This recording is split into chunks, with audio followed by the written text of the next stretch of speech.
You have a hurt that is an inconvenience to you, but not to your ability to bear it. Marcus Aurelius wrote those words while leading an empire through plague and war. How did entire societies, facing certain collapse, find the strength not just to endure, but to persevere with dignity? The answer lies in an ancient philosophy of resilience. This was not about brute force, but a profound mental framework. By the end of this exploration, you will possess a toolkit of timeless principles for navigating your own modern crises. We will uncover how leaders and ordinary people used quiet wisdom to face the end of their world.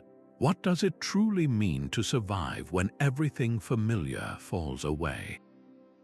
Every great civilization, from Rome to the Maya, has ultimately confronted tides of change it could not command. The Stoics understood this fundamental truth of existence, and they built their entire philosophy upon a single, powerful distinction. This is the dichotomy of control, the bedrock of all Stoic resilience. It is the practice of sorting every single event, every circumstance, and every emotion into one of two categories: what is within our power and what is not. The philosopher Epictetus, born a slave, framed it with stunning clarity. Some things are up to us, he wrote, and some things are not up to us. Our opinions, our impulses, our desires, and our aversions are within our control. Our bodies, our property, our reputations, and our public offices are not. This is not a prescription for passivity, but for profound focus. It is about directing all your effort where it will actually make a difference, which is on your own character and your judgments. Imagine a governor of a besieged city. The fall of the walls is inevitable, an external event beyond his control. But his internal response, his courage, his commitment to justice, his effort to maintain order and comfort the frightened, that remains entirely within his power. This was the Stoic shift that allowed societies to endure collapse with dignity. They stopped wasting energy raging against the storm and instead focused on steering the ship of their own soul. Think of one major external event you worry about today, perhaps a shift in the economy or a global crisis. Now, take a moment to separate it. What aspects of that situation are truly, directly within your power to change? Your preparation, your attitude, your daily actions, and what lies entirely outside of it, the actions of others, the broader market forces, the final outcome. This simple act of division is the first step toward a quieter, more resilient mind. It is the mental architecture that separates a reaction of panic from a response of principle. What if the end was not something to fear, but to embrace as part of a greater whole? This is the radical heart of amor fati, the love of one's fate. It is the next logical step after understanding what you can and cannot control.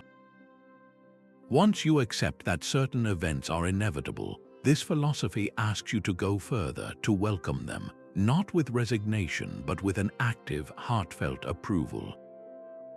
The Stoic emperor Marcus Aurelius put it directly: "A blazing fire makes flame and brightness out of everything that is thrown into it," he wrote, and then he gave this instruction: accept everything that happens to you, even if it seems disagreeable, because it leads to the health of the universe.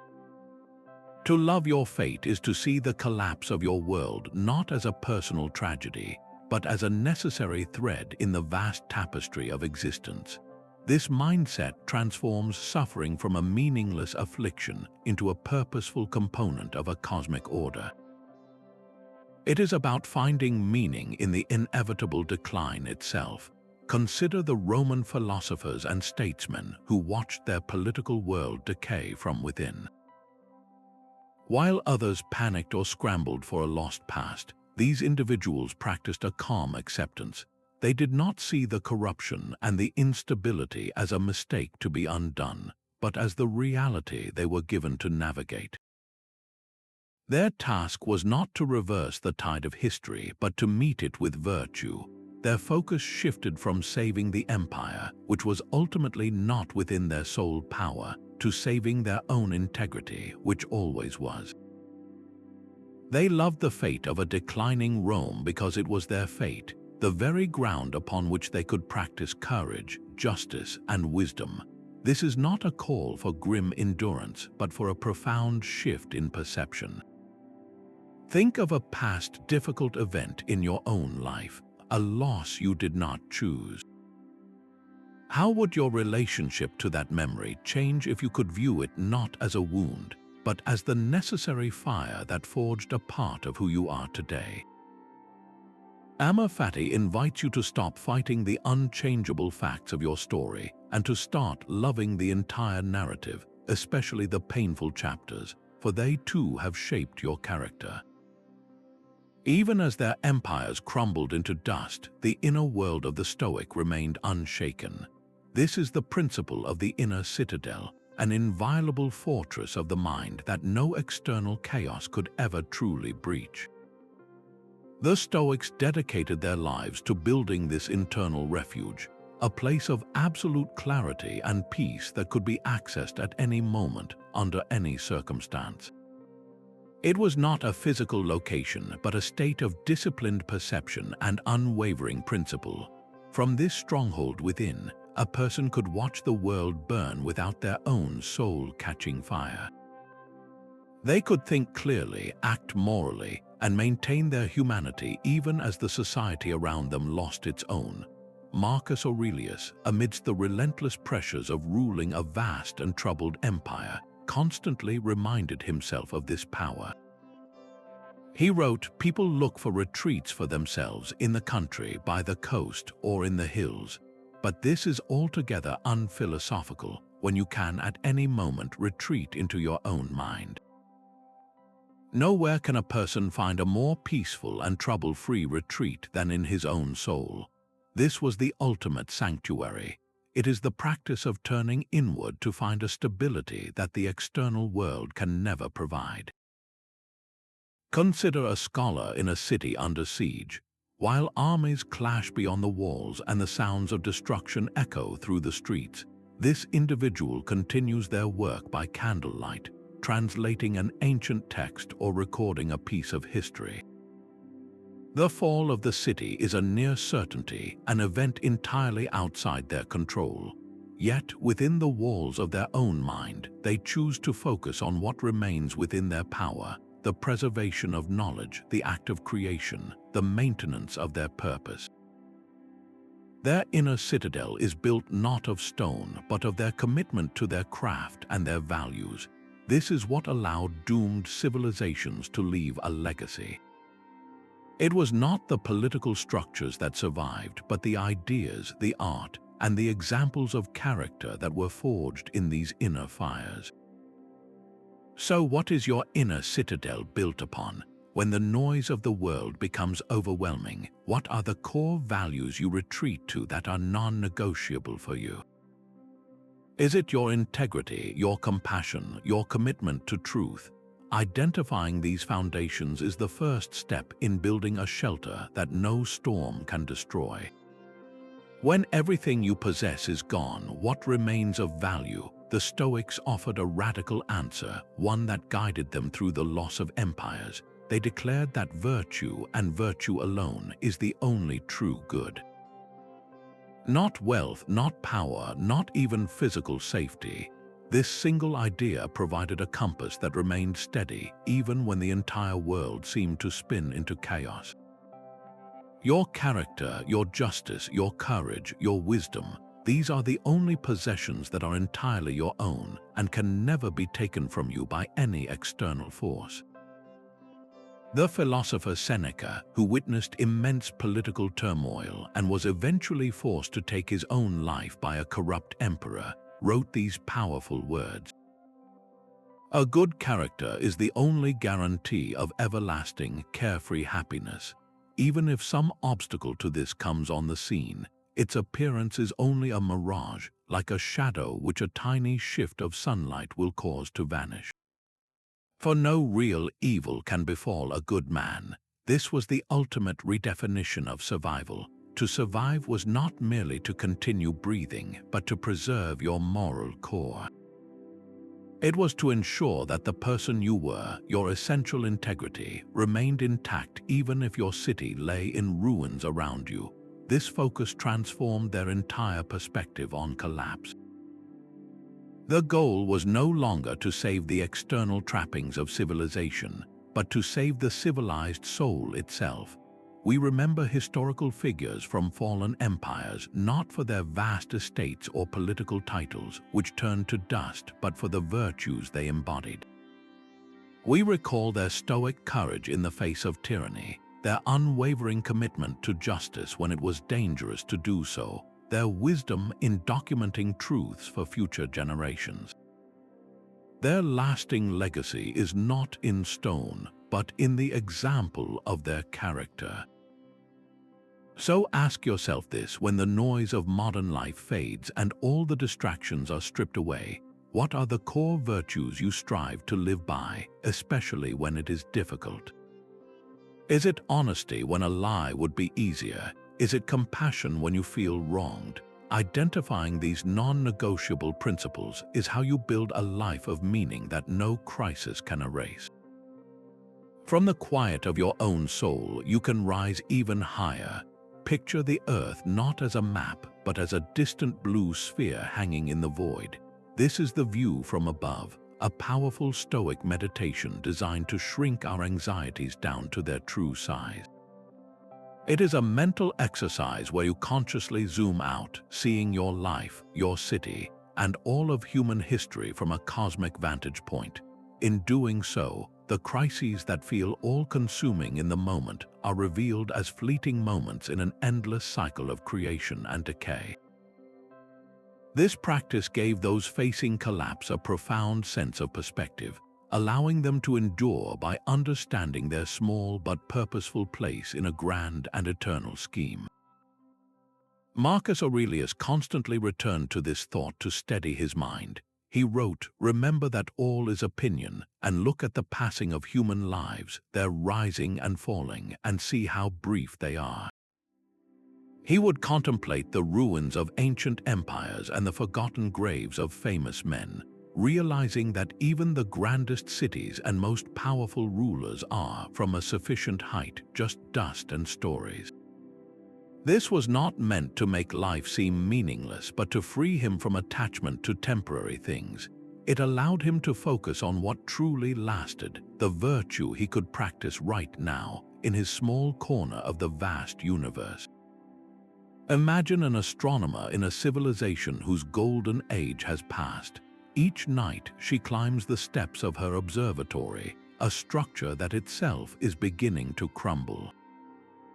While the streets below whisper of decline and fear, she turns her gaze upward to the silent, unchanging stars. She charts the same constellations that her ancestors did 1,000 years before, and that her descendants, if any remain, will see 1,000 years hence. Her world is changing, but the cosmos is not. This eternal perspective does not erase her problems, but it recontextualizes them. It reminds her that her civilization is one brief chapter in a story far greater than itself. Her personal struggles and even the fall of her entire society are part of a natural order that is both beautiful and indifferent. This mental shift drains the panic from a crisis and replaces it with a calm, clear-eyed acceptance. So try this for a worry you carry today. Take a single concern that feels heavy and immediate. Now, in your mind, pull back. See yourself from the ceiling of your room, then from the height of a cloud, then from the orbit of the moon. Look down on the spinning Earth, a tiny speck in an unimaginably vast and ancient cosmos. From here, how large does that worry truly seem? This is not about dismissing your feelings, but about granting yourself the spaciousness to see that you and your struggle are part of something magnificently larger. Stoics did not wait for disaster to strike. They deliberately rehearsed it in their minds, a practice known as premeditatio malorum, or the premeditation of evils. This was not an exercise in pessimism, but a profound tool for psychological vaccination.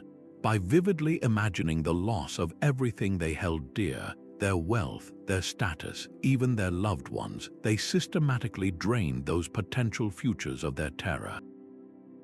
They confronted the monster in the daylight to discover it was not a monster at all, but merely a set of circumstances. Seneca advised his friend Lucilius to spend time each day in this very practice. Set aside a certain number of days, he wrote, during which you shall be content with the scantiest and cheapest fare, with coarse and rough dress, saying to yourself the while, is this the condition that I feared? This mental rehearsal transformed the unknown into the familiar. When a crisis finally did arrive, it was not a shocking, unprecedented catastrophe, but an event they had already navigated and survived 100 times within the safe confines of their own thoughts. This practice was crucial for societal stability. Imagine the city planners and administrators of an ancient metropolis. Instead of hoping for the best, they actively envisioned the worst: a prolonged siege, a devastating plague, a failure of the grain supply. By mentally walking through these nightmares, they were able to calmly and rationally design solutions, building redundant aqueducts, establishing public granaries, and creating contingency plans for civil order. Their preparedness, born from this Stoic exercise, allowed them to lead a panicked populace with a steady hand because they had already seen the crisis coming.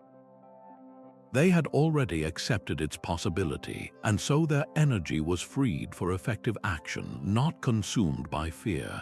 This is the power you can access right now. Think of a single future event you dread, a professional setback or a personal loss. Now close your eyes and walk through it. Do not just fear the outcome, but plan your response within it. If the worst were to happen, what virtue would you choose to embody? How would your core character guide your actions? By visiting this feared future in your mind, you reclaim authority over it, ensuring that no matter what happens, your response will be your own. How does one remain committed to community when the community is falling apart? The Stoic answer lies in a profound principle called oikeiosis, a sense of natural belonging and social affinity. This was the philosophical bedrock for their deep-seated duty to others. The Stoics believed we are not isolated individuals, but are fundamentally connected, like branches of a single tree. Our rational nature binds us to one another, and our highest purpose is found in living for the common good. This conviction transformed societal collapse from a reason to abandon your neighbor into a reason to stand with them more firmly than ever. The 2nd century Stoic teacher Hierocles illustrated this with his famous circles of concern. He described a series of concentric rings. At the center is your own mind. The next circle holds your immediate family, then your extended family, your local community, your fellow citizens, and ultimately, all of humanity. The task of a virtuous life, he taught, is to continuously draw these outer circles inward, to treat the stranger with the same consideration you would give your own brother. Marcus Aurelius echoed this from his imperial position, writing, "What brings no benefit to the hive brings none to the bee." He constantly reminded himself that he was born for community, and that his actions, however small, were for the benefit of the whole human hive. This sense of duty fostered remarkable cooperation in the face of disaster. It was this philosophy that motivated individuals to risk their own safety to protect public libraries, ensuring knowledge would outlive their political systems. It drove communities to organize mutual aid, sharing scarce food and shelter when central authority evaporated. They preserved culture and cared for the vulnerable not out of a desperate hope for reward, but because it was the right thing to do. It was an expression of their own virtue, the one true good that remained when all else was lost. Their commitment was to the civilized idea of community itself, even as its physical manifestation crumbled around them. So in your own life, what does this concentric duty look like? How can you fulfill your role in your community through small, practical actions today? It might be checking on an elderly neighbor, supporting a local institution, or simply offering a moment of genuine patience to a stranger. These are not grand gestures, but they are the very acts that draw the circles inward, strengthening the invisible bonds that hold us together, no matter what storms may come. The first casualty in any crisis is often our own clear thinking. In the chaos of a collapsing society, panic spreads not because of the events themselves, but through the judgments people attach to them. The Stoics identified this as the most critical point for intervention, a mental discipline they called the discipline of assent. This is the practice of guarding the space between an external event and your internal reaction, of refusing to automatically label a circumstance as a catastrophe. It is in that tiny, powerful pause that resilience is born. The philosopher Epictetus, who knew profound personal hardship, laid out the mechanism with stunning precision. He said, "Men are disturbed not by things, but by the views which they take of them. An invading army is a fact, a failing harvest is a fact, but the judgment that this is an unbearable disaster, that the world is ending and all is lost, that is an optional interpretation." By withholding their immediate assent from that initial, fearful impression, Stoics created the room to choose a different, more rational judgment. This simple act of mental discipline could prevent the spread of mass hysteria. Imagine a provincial governor receiving news that barbarian tribes have breached the distant frontier. The initial impression is one of terror and imminent doom. A leader untrained in this discipline might immediately assent to that fear, issuing rash orders, hoarding supplies, and spreading alarm, but a Stoic leader would pause. They would examine the impression. The frontier is breached, this is true, but does that necessarily mean my city will fall today? Does it mean I must abandon my duty to justice and order? The answer is no. By refusing the catastrophic label, they can assess the situation calmly, rally their forces, reassure the populace, and focus on what can actually be done. Their steady judgment becomes a bulwark against the tide of fear, inspiring confidence and maintaining a pocket of order in a disordering world. Think of a recent event you automatically judged as wholly negative. Perhaps a professional setback or a personal disagreement. Now, revisit that first, swift judgment.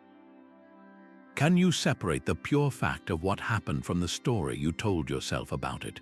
What if you had paused and chosen a more measured, neutral interpretation before reacting? This is the daily practice of guarding your mind, of building the habit that allows for clarity when true crises arrive. The lifespan of every empire, like every human life, has a final page. Stoicism did not shy away from this truth, but instead turned it into a source of profound strength through a practice known as memento mori, the remembrance of death. This was not a morbid obsession with endings, but a liberating acceptance of life's natural rhythm. By consciously remembering that all things, from their own breath to the marble monuments of their cities, were temporary, individuals could stop clinging to what was dying and start focusing on what could be lived. Marcus Aurelius framed it with serene clarity. He wrote, "You have functioned as a part of the whole. You will vanish into what produced you, or rather, you will be gathered back into the generative reason of the universe by a process of change." He compared a person's death to a ripe olive falling from its branch, a natural and necessary event that makes room for new growth.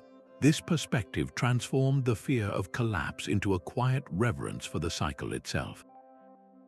Consider the artists and scribes in the final days of a civilization. Knowing their libraries might burn and their temples crumble, they did not despair.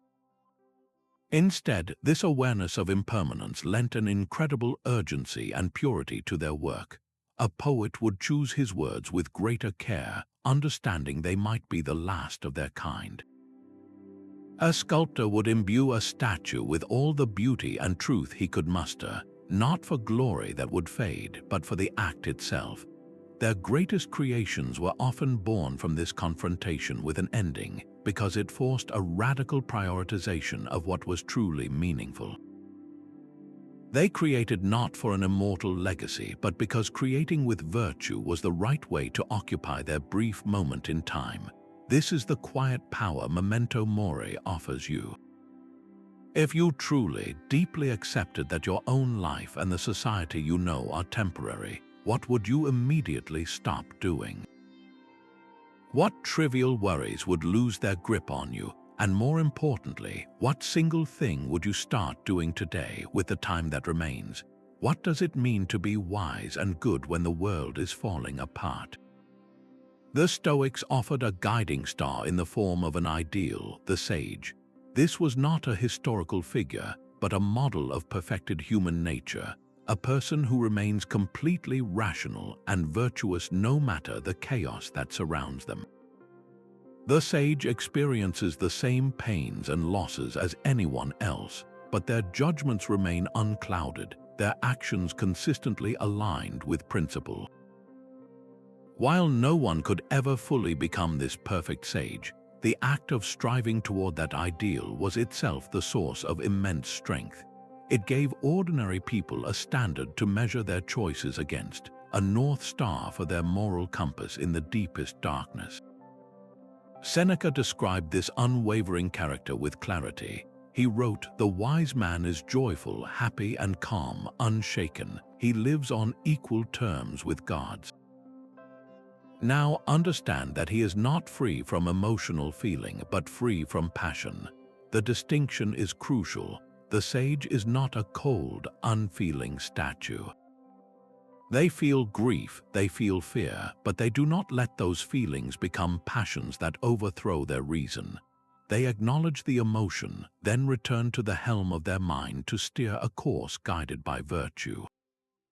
Consider a teacher in a city whose glory has faded. The public funds for her school have dried up, and many of her colleagues have fled. Yet every morning she arrives at her classroom. She gathers the few children who remain, and she continues to teach them not just letters and numbers, but how to think clearly and act with kindness. She embodies the sage's commitment to reason and service. Her work is not for fame or reward, which are external things that have vanished, but because the act of educating, of passing on light, is a virtuous action in itself. It is a good thing regardless of the outcome. Her quiet, persistent dedication becomes a living argument against despair. She is not saving the city, but she is saving the idea of civilization, one young mind at a time. This is the practical power of the ideal. It directs your energy away from lamenting what is lost and toward building what remains possible, the good you can do right here, right now. So think of a societal problem that troubles you today. How would the Stoic sage, that model of perfect reason and virtue, approach this issue, not with outrage or panic, but with calm, clear-eyed action? What is the first, most rational step they would take to serve the common good? Your answer is not just a thought experiment, it is a blueprint for your own potential impact. The temperament of a leader in a crisis can determine the fate of millions. While others might be swept away by tides of panic or vengeance, a leader grounded in stoic equanimity makes decisions from a place of profound emotional stability. This was not an absence of feeling, but a mastery of it, a conscious refusal to let fear or anger seize the helm. This cultivated calm became a public good, a steadying force that could prevent rash orders and guide a populace through the most terrifying of transitions.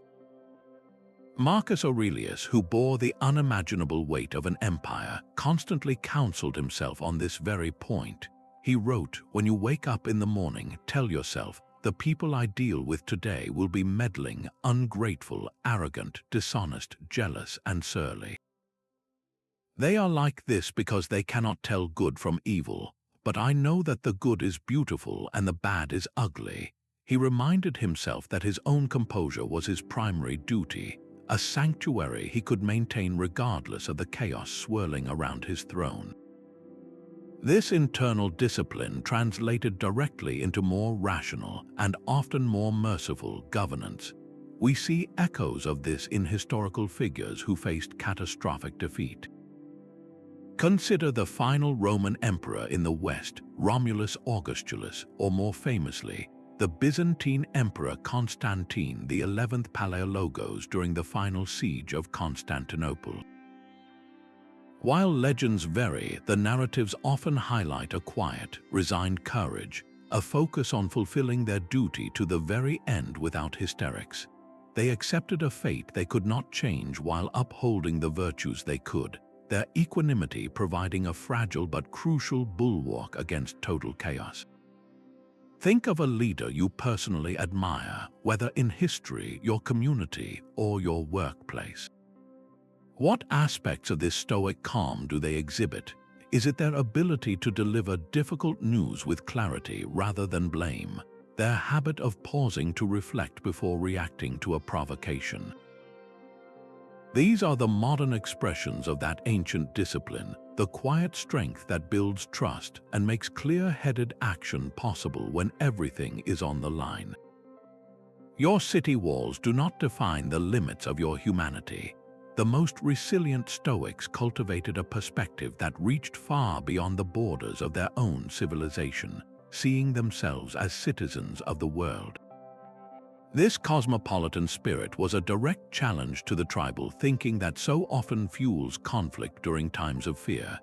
It reframed the collapse of a particular society not as the end of the world, but as a transformation within the vast, ongoing story of humanity itself. The Cynic philosopher Diogenes, when asked where he was from, gave a revolutionary answer. He declared, "I am a citizen of the world." This was not a rejection of his local community, but an expansion of his sense of belonging to include all of it. Marcus Aurelius, ruling an empire that stretched across continents, constantly reinforced this idea in his private writings. He said, "My city and my country, as Antoninus, is Rome." But as a human being, it is the world. For the Stoics, our fundamental connection to one another through shared reason created a single, universal community that transcended any temporary political entity. This worldview provided a profound psychological anchor when their own civilization was in decline. It allowed them to see the barbarians at the gate not as monstrous others, but as fellow human beings, simply playing a different role in the grand cycle. This fostered a remarkable capacity for empathy and reduced the impulse for vengeful, last-stand conflicts that only deepened suffering. Consider the diplomats and traders who moved along the crumbling frontiers of the Roman Empire. Even as political authority fractured, these individuals, often influenced by Stoic thought, maintained bonds of trust and lines of communication across cultural divides. They facilitated the exchange of not just goods but knowledge and ideas. A Roman official might secure safe passage for a group of scholars, ensuring that medical texts or philosophical scrolls were carried to safety beyond the empire's borders. Their actions were guided by a loyalty to something greater than the Roman state, a loyalty to human knowledge and civilization itself. They worked to ensure that the light of learning would not be extinguished by a single political failure, because they understood that light belonged to the world, not just to Rome. This cosmopolitan duty is not a relic of the ancient world. It is a mindset available to you right now. In your own daily life, how can you act as a citizen of the world? It might be as simple as choosing to understand a perspective radically different from your own, or supporting an organization that addresses a global challenge. Every small act that acknowledges our shared humanity, especially when local tensions run high, is a brick in the foundation of a more resilient world, one that can endure the fall of any single wall. An obstacle becomes the path itself when we choose to walk upon it. This central Stoic insight reveals that the very pressures threatening to shatter a society can be the forces that forge its most enduring legacy. Marcus Aurelius captured this alchemy with stunning simplicity. The impediment to action advances action, he wrote. What stands in the way becomes the way. This is not a platitude, but a practical framework for transmuting hardship into strength. The Stoics understood that comfort rarely breeds innovation and security seldom clarifies purpose. It is at the precipice, when the old ways are no longer an option, that human ingenuity and character are pushed to their highest potential. In the face of collapse, the frantic effort to preserve what was could be abandoned, making space for a more profound question: what is truly worth saving?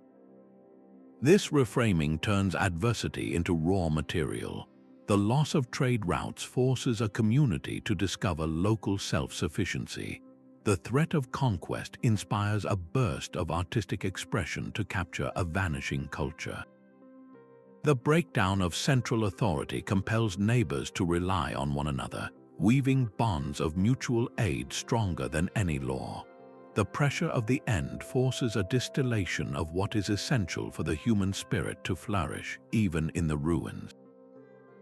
Consider a city under a long and grinding siege. The old economy, built on luxury and distant imports, collapses overnight. Scarcity becomes the new reality. Yet, in this deprivation, something remarkable happens.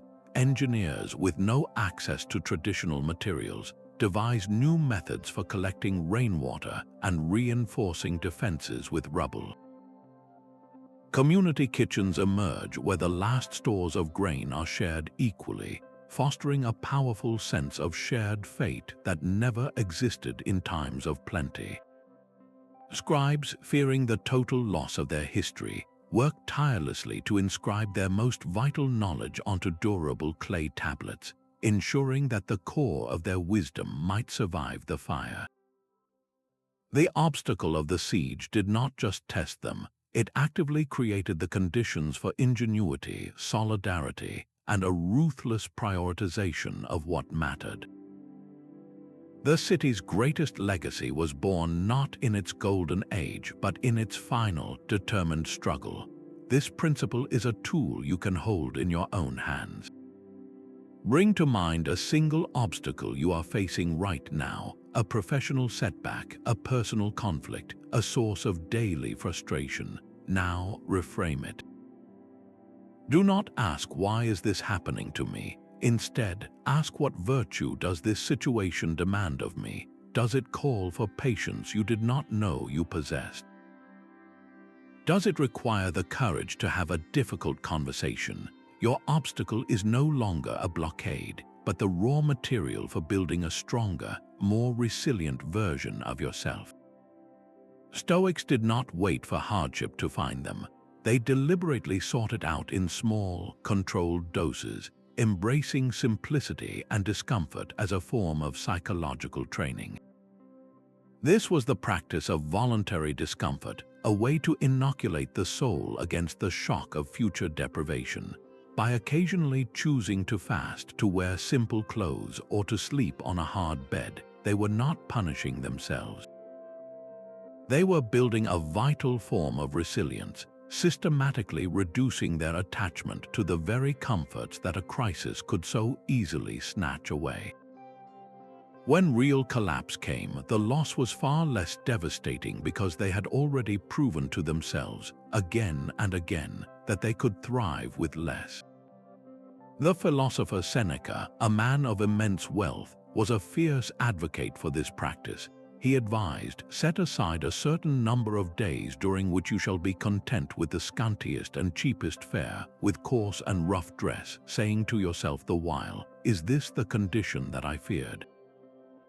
This training was not about deprivation itself, but about the freedom it granted. It was the freedom from the fear of losing what you have. History offers quiet examples of this principle in action. Consider the ascetic communities, like certain monastic orders, that had already chosen a life of radical simplicity. When the wider society around them fractured, their transition was barely noticeable. Their needs were already few, their happiness derived from purpose and community, not from material abundance. Their pre-existing discipline allowed them to become islands of stability, preserving knowledge and offering shelter while others panicked. They had already done the hard work of letting go. So what does this mean for you in a world of abundant comfort? The power lies in a small, deliberate act. Choose one minor comfort to voluntarily go without for a single day. Perhaps it is skipping your usual streaming service, taking a cooler shower, or foregoing that afternoon snack. The goal is not to suffer but to observe. Notice the initial impulse of want, the slight discomfort, and then the quiet realization that you are still perfectly okay. In that small space, you are not building calluses on your hands, but on your spirit, proving to yourself that your peace does not reside in external things. What is worth saving when everything else seems lost? For the Stoic, the answer was clear: the flame of reason itself. Their philosophy taught that wisdom and virtue are the only true goods, possessions that can never be taken from you. This conviction transformed the act of preserving knowledge from a mere academic duty into a profound moral imperative, a final act of service to humanity. Scribes, librarians, and teachers, often working in the shadow of collapse, became the quiet guardians of civilization's memory. They safeguarded books, copied philosophical texts, and protected art, not for personal glory, but to ensure that the tools for a good and rational life would outlive the political structures that were crumbling around them. Seneca, whose own vast library was a personal sanctuary, understood this deep value. He wrote, "We should hunt out the helpful pieces of teaching and the spirited and noble-minded sayings which are capable of immediate practical application, not far-fetched or archaic expressions or extravagant metaphors and figures of speech, and learn them so well that words become works." For the Stoic, books were not just objects but companions in virtue, offering the distilled wisdom of the ages to guide present action. This was the mindset that guided the monastic scribes of the so-called Dark Ages. As the Roman world fragmented, these individuals, embodying a Stoic-like discipline, retreated to secluded scriptoria. There, by flickering candlelight, they dedicated their lives to the meticulous, repetitive work of copying manuscripts. They preserved the works of Plato and Aristotle, the plays of Sophocles, the medical texts of Galen. They were not merely transcribing words, they were building an ark for the entire intellectual heritage of the classical world, ensuring it would survive the flood of chaos to enlighten a future age they would never see. Their motivation was not hope for reward, but a deep-seated duty to the universal community of reason. Think for a moment, if you were faced with a similar circumstance, what single piece of knowledge or art would you feel compelled to preserve for those who come after you? Would it be a scientific discovery, a philosophical idea, a musical composition, or perhaps a family story that captures an essential human truth? Your answer reveals what you believe is truly indispensable, the core of what makes us human, even when our walls have fallen. Anxiety for a future that may never arrive and grief for a past that is already gone can paralyze the will to act. Yet the present moment remains, a single point of time where your hands and your mind can still do their work. This serene focus on the immediate task was the final, practical discipline that allowed individuals in doomed civilizations to function when the larger world was falling apart. The grand narrative of collapse was overwhelming, but the duty of today was always manageable. The Stoic teacher Epictetus, who knew the fragility of all external things, offered a simple, powerful instruction. He said, "Do not seek to have events happen as you want, but want them to happen as they do happen, and your life will go well." He was not preaching surrender to fate, but a profound engagement with the reality of this very day. This philosophy directed attention away from the terrifying question of what will happen tomorrow, and toward the actionable question of what can be done right now. It allowed a leader to draft a just law, a mason to lay a perfect brick, and a parent to comfort a child, even as the horizon darkened with uncertainty. Their effectiveness was not in controlling the outcome, but in mastering their attention, placing it entirely on the work before them. Picture a farmer on the outskirts of a besieged city. He knows with near certainty that the approaching army will likely plunder his fields and burn his storehouse before the harvest is complete. The big picture is one of total loss. Yet each morning he walks to his fields. He feels the soil, pulls the weeds, and carefully tends the young shoots. He does this not in denial of the future, but in defiance of it. His act of care is a statement that his virtue, his commitment to his role as a cultivator, is not dependent on a guaranteed reward. The value is in the tending itself, in performing his duty today with excellence, regardless of what tomorrow may bring. This is how societies persisted, not through grand, last-stand heroics, but through a million small, present-moment acts of integrity. To experience this quiet power for yourself, choose a single hour in your day.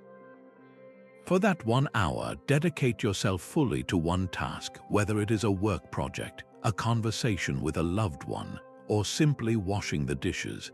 Let your mind reside completely in that activity, gently returning it each time it wanders to a future worry or a past regret. Notice the simplicity, the clarity, and the calm that emerges when you inhabit the only time that is ever truly yours to command. When the courthouses fall silent and the written laws become scraps of paper, justice does not vanish. It retreats into the hearts of individuals. This was the Stoic understanding of justice, a virtue that becomes most vital when the structures of society begin to fail. For the Stoics, justice was not merely a set of external rules to be obeyed, but an internal compass guiding every interaction. It was the unwavering commitment to treat every human being with fundamental fairness and respect, a recognition of the shared reason that connects us all. This internalized sense of duty could prevent a community from splintering into chaos, becoming the final thread holding the social fabric together. Marcus Aurelius constantly reinforced this principle in his private meditations. He wrote, "That which is not in the interests of the hive cannot be in the interests of the bee," and in another passage, a central directive, "Be tolerant with others and strict with yourself." His point was profound. Your own just character was your responsibility, a shelter you could maintain regardless of whether anyone else was watching or following the rules. In the power vacuum that follows collapse, when the strong can easily prey on the weak, this personal commitment to fairness becomes a revolutionary act. It is what stops a mob from hoarding the last food supplies and instead inspires the creation of a communal kitchen. Historical records and accounts from periods of great turmoil often highlight these quiet, informal systems of justice. When formal governance evaporated in besieged cities or towns struck by disaster, it was often local elders, respected crafters, or simply courageous ordinary people who stepped forward. They did not seize power for themselves, but facilitated fair systems for distributing water, food, and shelter based on need, not on strength or status. They upheld the idea that even in the ruins, a person's dignity mattered. Their authority came not from a badge or a title, but from their consistent, demonstrable fairness. This was justice in action, the living embodiment of the Stoic belief that we are part of a single human hive. Think back to a recent situation in your own life, perhaps a disagreement at work or a conflict within your family. In that moment, did you act with the strict fairness you would demand from others, or did convenience or pride sway your actions? The choice to be just, especially when no one is forcing you to be, is the daily practice that forges the character capable of holding a line when everything else has given way. How do you maintain your integrity when those around you are abandoning theirs? In the decay of a civilization, corruption and betrayal often become the currency of survival, tempting even the most principled to compromise. Stoicism offers a radical alternative, a framework that turns this moral crisis into an opportunity to fortify your own character. The Stoic response was not to seek revenge or to sink into despair over the actions of others, but to focus relentlessly on their own virtue as the one true good. They understood that another person's corruption is an external event, entirely outside their control. The only thing within their power was their own response, and the choice to act with justice and integrity, regardless of the cost, was the sole path to preserving their inner peace. The philosopher Epictetus, who endured the profound injustice of slavery, provided a clear instruction for this very challenge. He advised, "Remember that it is not he who gives abuse or blows who insults you, but your judgment that these things are insulting." When someone wrongs you, he taught, you are only harmed if you assent to the judgment that you have been harmed. Your power lies in refusing to let their actions dictate your inner state. This philosophy was embodied by individuals who stood as solitary pillars of principle in a collapsing society. Consider a mid-level administrator in the final years of a corrupt empire. He watches as his colleagues enrich themselves by embezzling public funds meant for fortifications or famine relief. The temptation to join them is immense, promising safety and comfort for his family. Yet he refuses. He continues to perform his duties with scrupulous honesty, knowing it may cost him his position, his friends, and even his safety. His reward is not external. It is the quiet knowledge that his soul remains his own, uncorrupted by the decay around him. He loves his fate, even this difficult fate, because it is the very ground upon which he can practice the virtue of justice. Think back to a moment in your own life when you felt betrayed by someone's actions. How much of your suffering came from the event itself, and how much came from your reaction to it, from the story you told yourself about the injustice? What if, in that moment, you had focused less on what they did and more on the person you chose to be in response? Your character, after all, is the one possession no betrayal can ever truly take from you. True courage is not the roar of battle, but the quiet determination to do what is right when all hope seems lost. This Stoic virtue stands apart from the absence of fear, focusing instead on the choice to act with principle even as your world dissolves. It is the resolve to protect the vulnerable when it is safer to look away, to speak a difficult truth to those in power when silence would be easier, and to face your own end with a dignity that no external force can strip away. This form of courage leaves a legacy not of conquered lands but of unconquered character. Seneca, who faced his own state-ordered death, wrote piercingly on this very point. He said, "Sometimes even to live is an act of courage." In that simple statement, he reframes courage as a daily, accessible choice. It is the courage to endure, to continue fulfilling your duties, and to uphold your humanity when everything conspires to make you abandon it. This is the courage that outlasts empires. History remembers certain last stands not for their military success, which was often none, but for their stunning moral clarity. Think of the final defenders of a city gate, buying precious minutes for civilians to escape through a hidden passage. Their courage was not measured in the enemies they felled, but in the lives their sacrifice allowed to continue. Or consider the philosopher or poet who used their final public address not to curse their fate, but to calmly articulate a vision of justice and human dignity that would echo for centuries. Their power lay not in altering the immediate outcome, but in demonstrating how a person can meet the inevitable with an unbroken spirit. This is the quiet inheritance they left for us. So where does this lie for you now, in a world that may not demand a literal last stand? Your arena is different, but the principle is the same. Identify one small act of moral courage you can perform this week. It might be the courage to admit a mistake at work, to defend someone who is being treated unfairly, or to end a cycle of gossip by simply refusing to participate. In that single, quiet choice, you are not just navigating your day, you are forging the same resilient character that guided civilizations through their darkest hours. History often whispers a warning in the tales of empires grown soft. A society's final chapter is frequently written not by an external blow, but by an internal rot, a culture of indulgence that erodes resilience from within. Stoicism offered a powerful antidote to this decay through the principle of temperance, a disciplined moderation in all aspects of life. This was not about self-denial for its own sake, but about conserving vital resources, both material and mental, for the challenges that inevitably arise.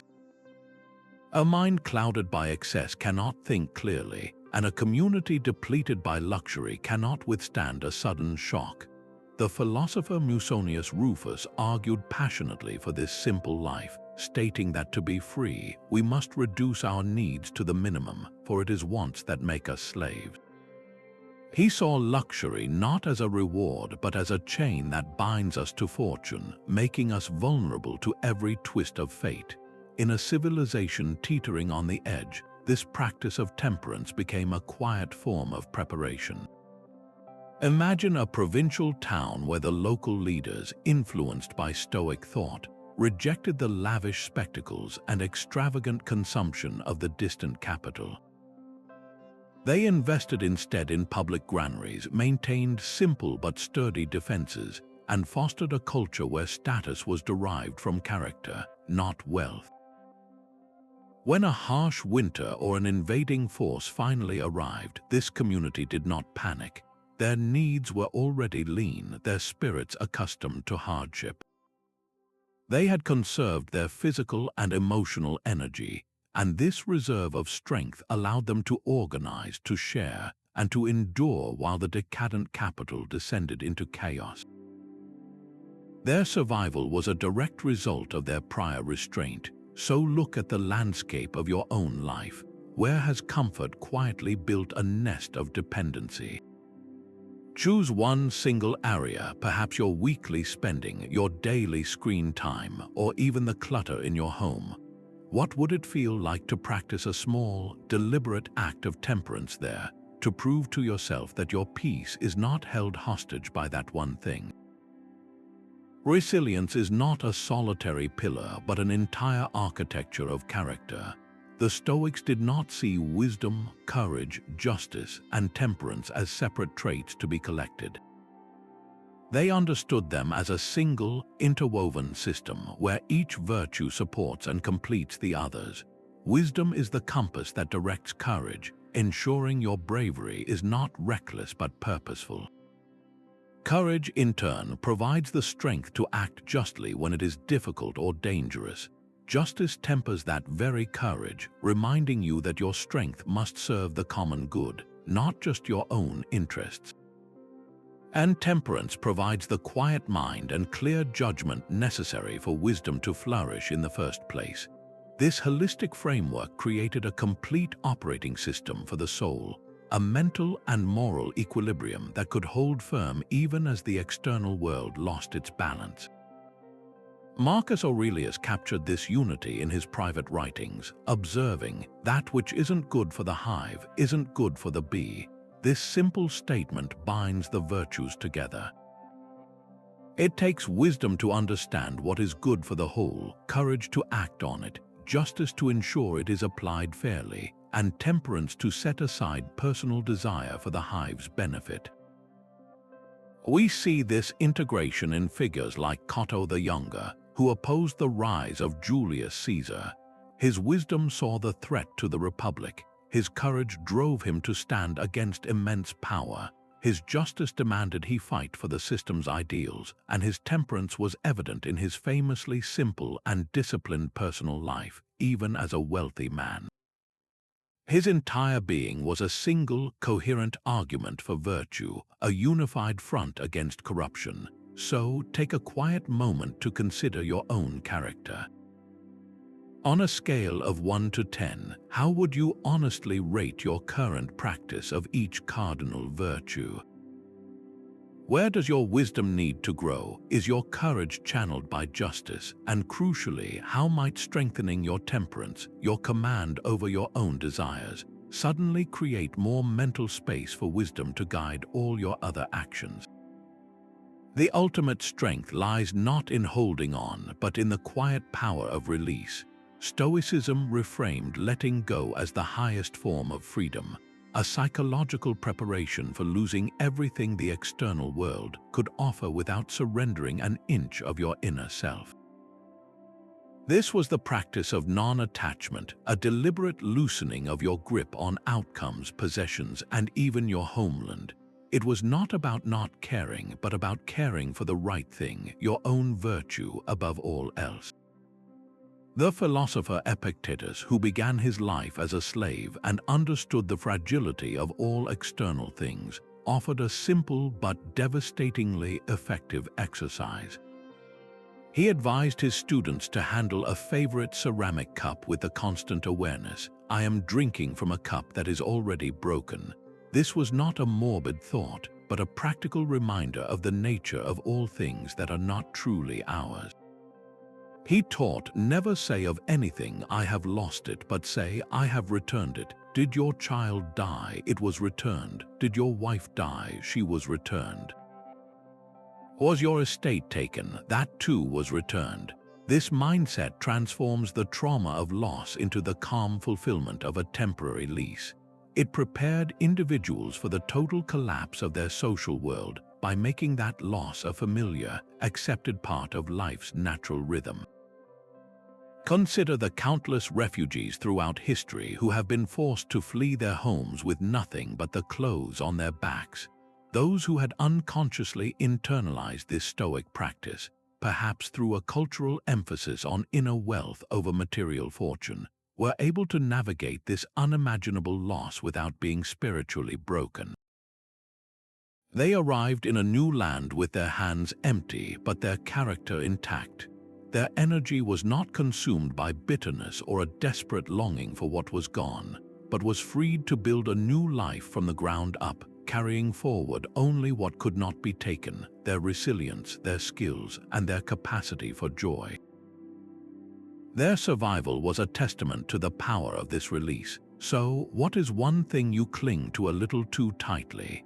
It might be a material possession you fear losing, or a specific outcome you are desperately hoping for in your career or a relationship.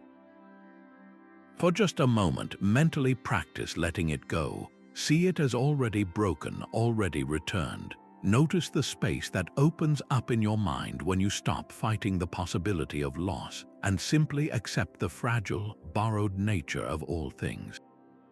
A universe governed by chaos offers no comfort to the dying, but the Stoics saw a cosmos woven through with logos, a divine and rational principle that gave every event, even the most painful, a place in a coherent whole. This was not a personal God to be pleaded with, but an inherent order to be trusted. Their resilience was rooted in this profound faith that the universe itself was structured by a benevolent intelligence, making even collapse a part of a beautiful, if incomprehensible, plan. Marcus Aurelius wrestled with this very idea in his private moments, posing the fundamental choice. Either the universe is a mere chaos of atoms, a scattering of dust, he wrote, or it is a unity of order and providence. If the latter, he concluded, then even the most trying circumstances are not random punishments, but necessary components of a greater good. This trust in the logos was the ultimate anchor. It allowed a person to witness the destruction of everything they knew without succumbing to the belief that existence itself was meaningless or cruel. The collapse was not a sign that the universe was broken, but that their limited human perspective could not yet see the full tapestry. We can see this trust in action in the scholars and natural philosophers who continued their work as the lights of their civilization flickered out. While political leaders acted out of fear and short-sightedness, these individuals remained dedicated to uncovering the rational laws of nature. An astronomer would continue to chart the predictable movements of the planets, finding solace in their unwavering orbits. A physician would meticulously record the symptoms of a new plague, trusting that even this suffering operated according to natural principles that could, in time, be understood. Their pursuit was an act of faith in the logos itself. They believed that the universe was fundamentally intelligible, and their work was a form of reverence, a way of aligning their own small reason with the grand reason that governed all things. This conviction provided a serene purpose that transcended the immediate chaos.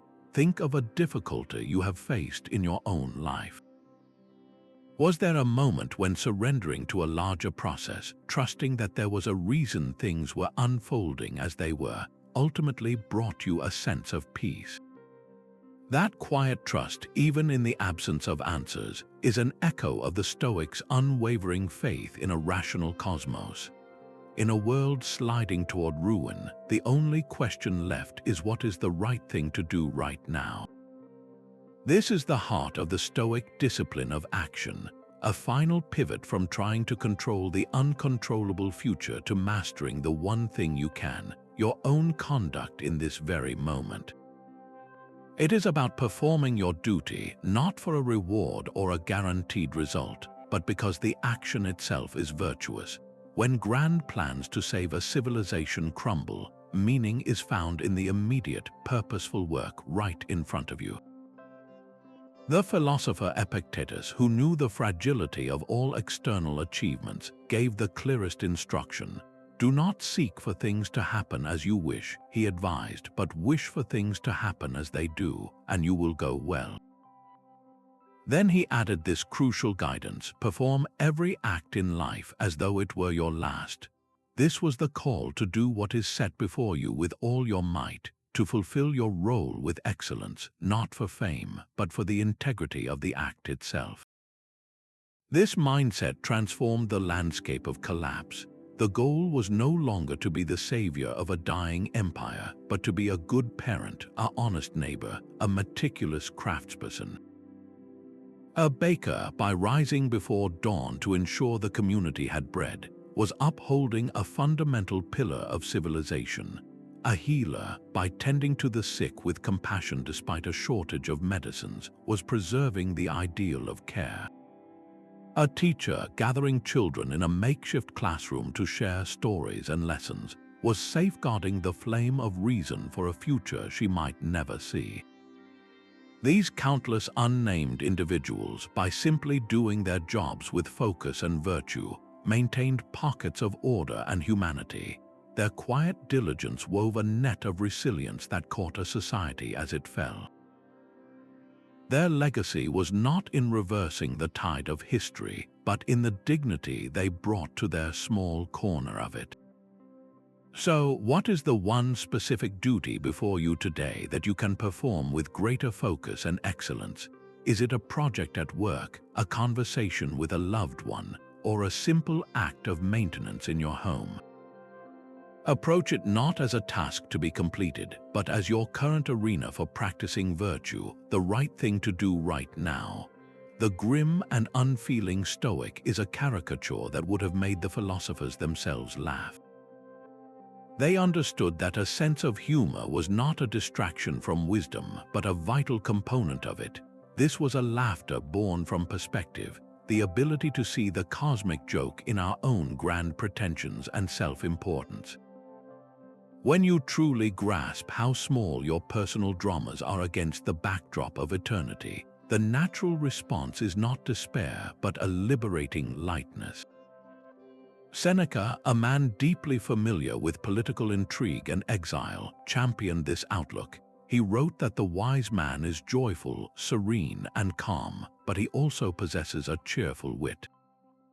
In another passage, he observed with dry irony that we suffer more in imagination than in reality, a reminder that our anxious minds often craft tragedies far worse than the events themselves.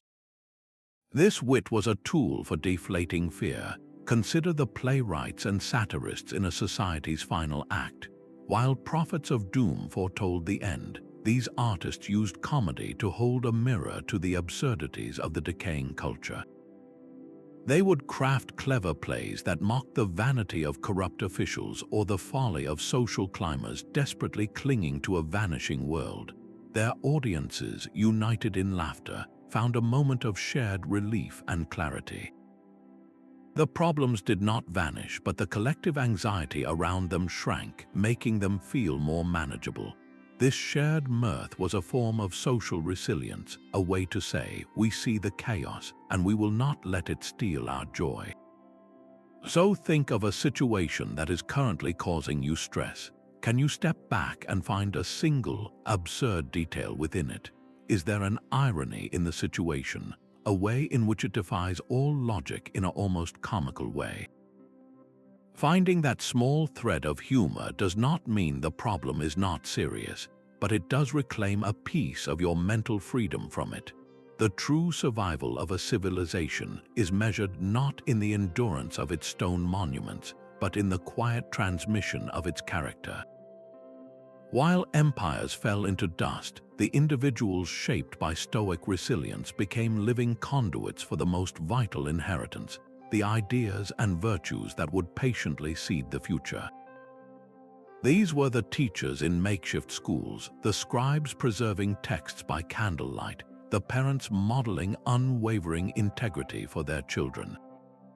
Their quiet fortitude ensured that the flame of reason and moral courage was not extinguished, but carefully carried forward into the long night.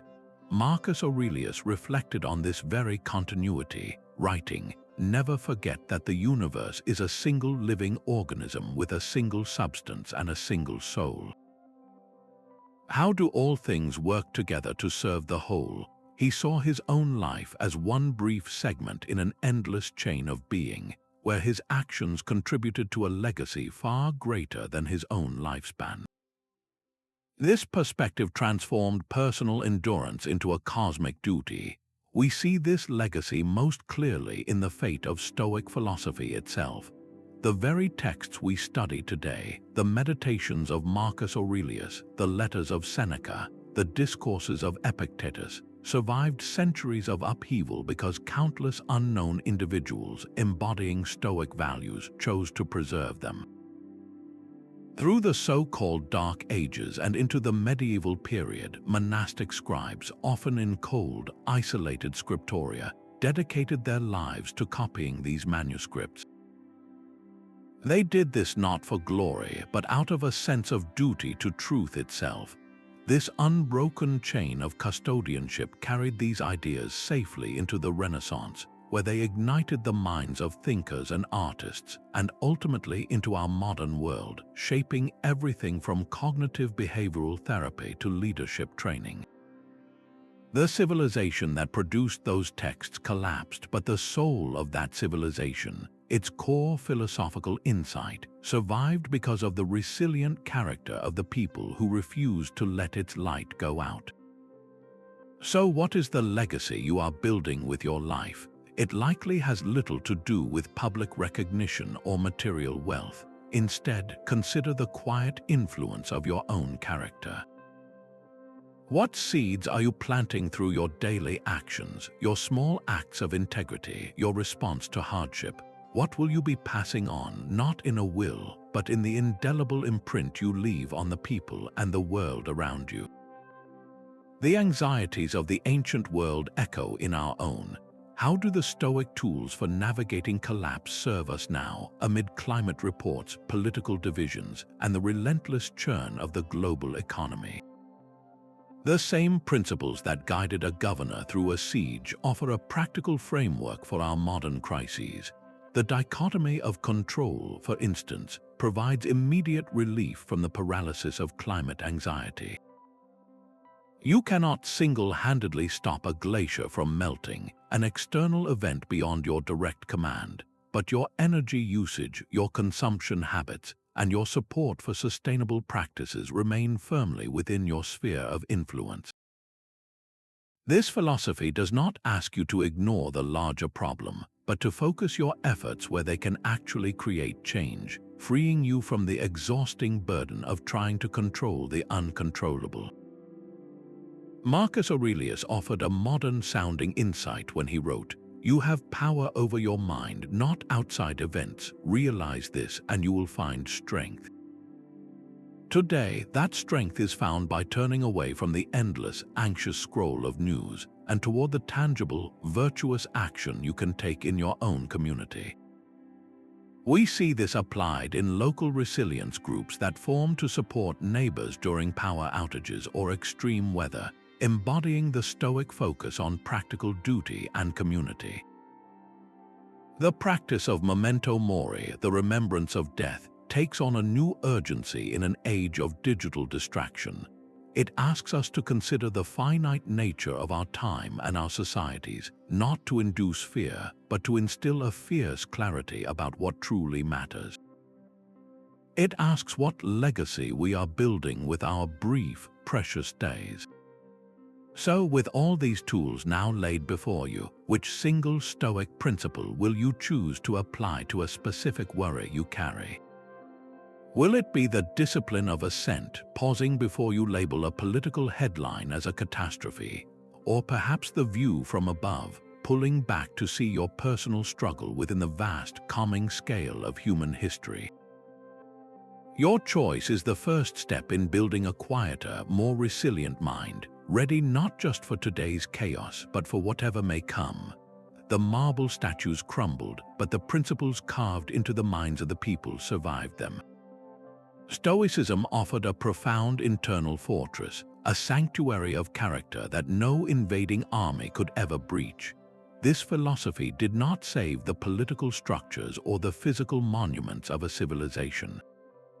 Instead, it accomplished something far more enduring. It allowed the best of a society, its wisdom, its art, and its humanity, to be carried forward by individuals whose inner world remained unshaken. Survival was redefined not as the continuation of an empire, but as the preservation of a civilized soul. The goal was to ensure that the person you were, your essential integrity, outlasted the city you lived in. This is the quiet inheritance we have received from those who faced the end of their world with such remarkable composure. Marcus Aurelius, who witnessed so much turmoil, left us with a final, liberating thought. He wrote, "Accept the things to which fate binds you, and love the people with whom fate brings you together, but do so with all your heart." And then he added this, "Everything harmonizes with me which is harmonious to you, O universe. Nothing for me is too early or too late which is in due time for you. Everything is fruit to me which your seasons bring, O nature. From you are all things, in you are all things, to you all things return." This is the ultimate peace, found not in resisting the universe's constant change, but in embracing our small, purposeful place within its grand and eternal rhythm. So now the most important question becomes your own. How will you use this ancient wisdom to build your own unshakable core? What single principle from this journey will you apply to the challenges you face today to ensure that no matter what changes around you, the person you are remains resilient, virtuous, and whole? If exploring this path further resonates with you, we invite you to join our community. Subscribe for more content on applying the timeless tools of Stoic philosophy to navigate the complexities of modern